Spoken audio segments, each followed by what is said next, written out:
Assalamualaikum, selamat sore Pak Yani. Waalaikumsalam. Selamat sore juga Pak Bakti. Oke, terdengar suara saya Pak? Gimana Pak? Suara saya terdengar? Sebentar. Oh, Bapak ini kameranya terlihat nggak Pak kameranya? Enggak, masih kelihatan. Terlalu sinyal atau apa ya? Oh ini Pak, di saya kamera Bapak terlalu rendah. Tapi di saya tadi, saya memang harus naikkan kamera Bapak. Ya udah singkat cerita gini Pak, kita sama-sama buka laptop. Saya ingin diskusi dengan Bapak nih. Kemarin saya bertemu dengan seseorang. Seseorang ini rupanya sedang mengalami satu situasi konsekuensi dari new normal tadi Pak. Beliau berusaha di bidang warnet. Kemudian dengan adanya suasana pandemi, kan warnetnya otomatis harus tutup ya Pak ya. Mau tidak mau, suka tidak suka, beliau harus merubah konsep warnetnya menjadi sesuatu yang tidak mengumpulkan orang banyak. Nah, dari situlah diskusi kita dimulai gitu. Saya menyampaikan beberapa ide gitu kan, bahwa warnet ini bisa jadi sebuah inkubator bisnis di mana masing-masing warnet itu, masing-masing komputer itu kita gunakan saja untuk menjadi sebuah device untuk kita menyelenggarakan misalnya online training gitu kan. Atau kita juga lakukan misalnya semacam coaching spesial gitu kan.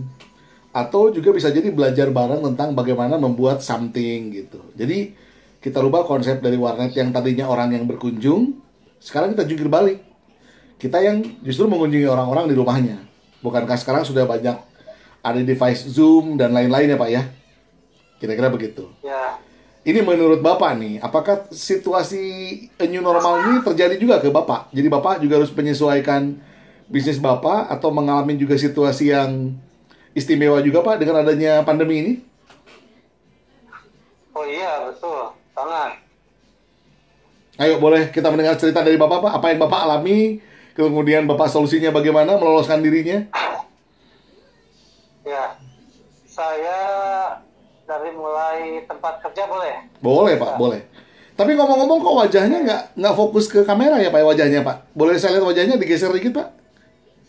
Nah ini terlihat Pak, ini terlihat. Oke, ya ini kelihatan, siap. Ya. Oke. Diawali dari tempat kerja saya nih Pak, di kantor ya. Bahwa yang pertama dengan adanya the new normal. Sebetulnya kan the new normal ini belum berlaku nih Pak. Belum berlaku sebetulnya. Yang rencananya minggu ini ya dengan PSBB yang yang terakhir nanti masuk ke the new normal. Ya. Betul. Kan? Nah, kenapa dikatakan the new normal? Ini kan sesuatu yang nanti akan menjadi satu normal, tetapi saat ini agak tidak normal. Agak tidak normal. Oke. Iya. Nah, gitu.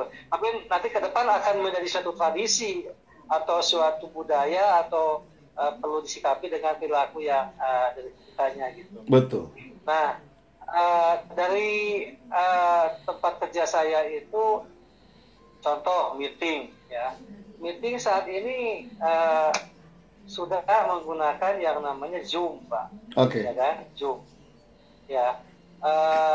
Baik itu kita dengan pusat ya maupun kita juga dengan unit kan gitu.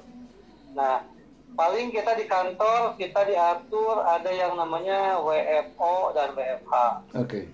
Nah, yang WFH ini ya itu kemarin kita bermula dari angka 30%, kan? Kemudian turun ke 15% yang WFO Pak. Nah, Nah kemudian kesininya ya udah 50% lah. Harapannya itu bisa normal kembali kan, ceritanya ini PSBB selesai. Tapi perkembangan dari yang namanya terpapar ini kan pernah naik lagi nih, kan jadi suatu kekhawatiran juga.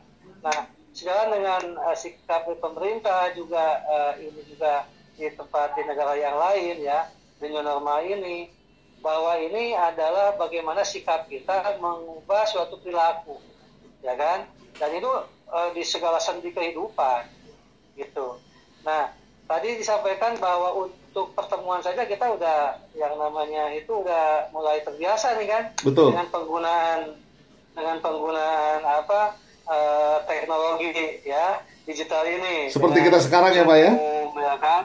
Dengan Meet gitu kan, aplikasi itu udah terbiasa nih. Dan bahkan itu dampaknya itu bisa menurunkan biaya Pak. Ya.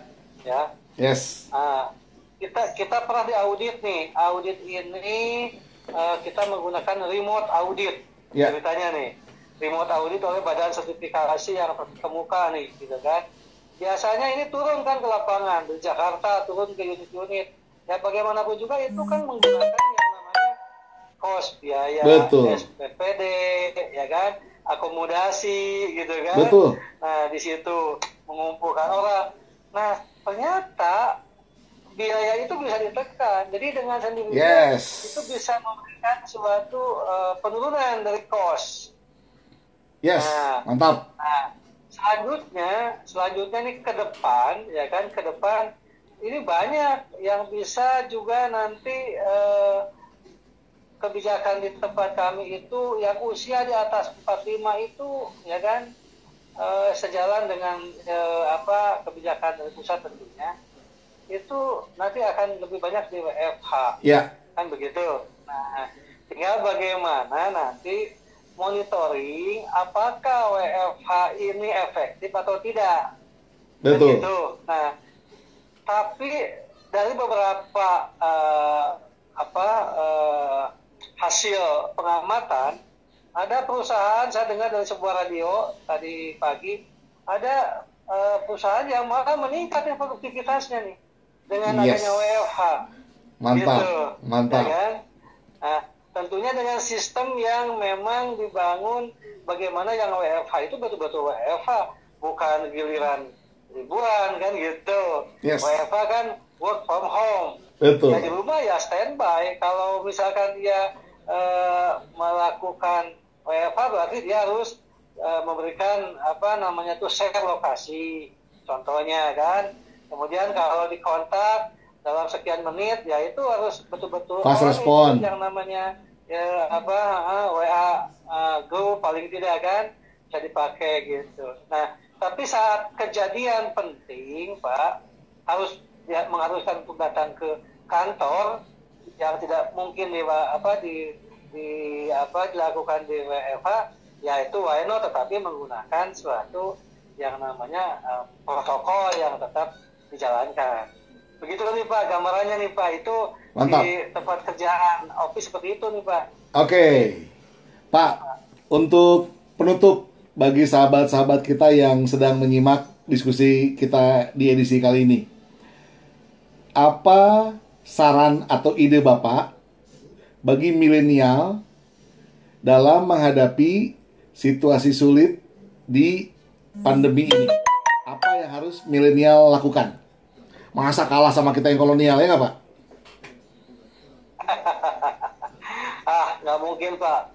Kolonial nggak mungkin mengalahkan milenial Pak, ya kan? Dari cara kerjanya saja mereka cukup efektif sebetulnya Pak. Ya, dengan bantuan yang namanya digital, ya kan? Itu mereka bahkan lebih paham dibanding kita. Tinggal mindsetnya saja lah barangkali Pak. Bagaimana kelebihan yang dimiliki oleh para milenial ini bisa menjadi justru kekuatan, ya. Karena saya beberapa tahun yang lalu, ya kan, saya ketemu dengan seorang auditor, ya. Dia dari SGS, ya, perusahaan besar, ya, dalam bidang sertifikasi. Itu kurang lebih, saya ingat-ingat dulu Pak, ya, kurang lebih itu hampir 10 tahun yang lalu Pak. 10 tahun yang lalu. Hampir 10 tahun yang lalu, ya. Ketika saya tanya, mereka itu berkantornya itu apakah setiap hari, apakah seminggu sekali? Dia kan muter nih Pak, auditor nih Pak. Dia katakan, Pak, dalam sebulan saya mungkin hanya 3-4 kali ke kantor katanya. Apalagi saya banyak di site, ya, banyak di lokasi. Jadi yang dia lakukan adalah dia menggunakan internet, bisa email, bisa apapun di situ, melakukan report, ya, kemudian dia juga menerima suatu penugasan lah dari kantornya. Dan itu kurang lebih 10 tahun yang lalu, ya, saya lupa persisnya, mungkin 8 tahun yang lalu lah gitu. Pada saat itu saya nggak kepikiran bahwa itu akan terjadi di tempat kita, gitu kan. Nah, apalagi sekarang situasi corona ini sebetulnya itu memaksa kita mempercepat, merespon kondisi dan mengoptimalkan yang namanya digital. Ya. Apalagi dengan adanya online, digital marketing, gitu kan. Kemudian office juga tadi bisa dilakukan by email, report juga itu bisa anytime lah gitu kan, bisa disampaikan. Bahkan itu kalau menurut saya akan lebih efektif daripada di kantor. Dia menghabiskan waktu bermacet-macetan untuk pergi dan pulang. Belum tentu di kantor juga dia itu betul-betul fokus. Mungkin dia juga buka-buka yang namanya Facebook, marketplace atau media sosial, ya kan? Belum tentu juga efektif.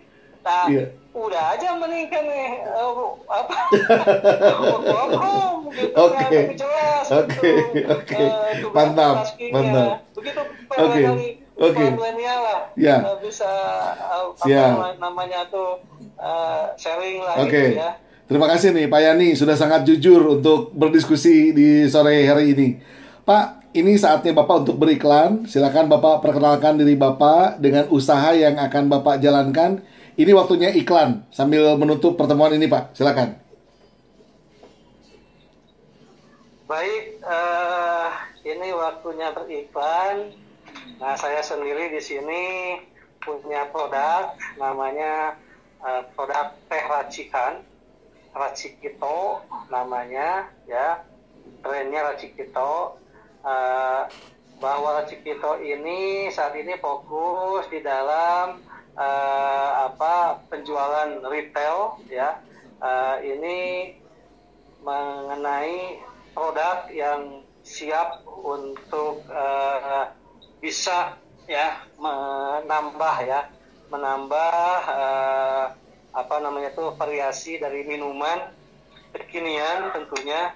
Racikito ini adalah teh racikan, di mana teh racikan ini asli pure Indonesia, ya, yang diracik dari berbagai keunggulan teh, di mana teh itu keunggulannya ada di dalam rasa, kemudian aroma dan kepekatan serta warna air. Nah, ini kemudian kenapa saya katakan sesuatu yang dapat dikatakan sensasi, karena teh kita kasih rasa dan aroma yang meliputi blackcurrant, ya, kemudian rasa cherry, durian, green tea, jasmine, lemon, lychee, mango, melon, rose, dan strawberry. Nah, ini varian yang sudah kita punya. Nah, ini pun nanti ke depan akan kita perkaya lagi, ya. Kita udah siapin varian-varian untuk tahun depan. Paling tidak untuk tahun ini kita ada 12 varian. Nah, itu kita kenalkan teh racikan ini. Insya Allah ini launching pada beberapa bulan yang lalu. Nah, silakan dibuka saja website kami www.racikito.com. Saya ulang, www.racikito.com. Demikian barangkali ini iklan dari saya, ya. Mohon doanya, mudah-mudahan bisa berjalan dengan sukses dan lancar. Dan selanjutnya kami membuka diri bila mana ada distributor, ya, calon distributor yang berminat atau reseller yang berminat, baik untuk jual online maupun jual offline. Oke. Demikian Pak Bakti. Siap. Terima kasih atas kesempatannya. Saya terima kasih dan untuk penutup, jika saya menyampaikan kata salam be the best, Bapak jawab dengan yes gitu Pak ya. Oke. Be the best. Siap. Yes. Mantap. Terima kasih Pak Ahmad Yani. Selamat sore Pak Yani Dayani. Assalamualaikum warahmatullahi wabarakatuh. Waalaikumsalam warahmatullahi wabarakatuh.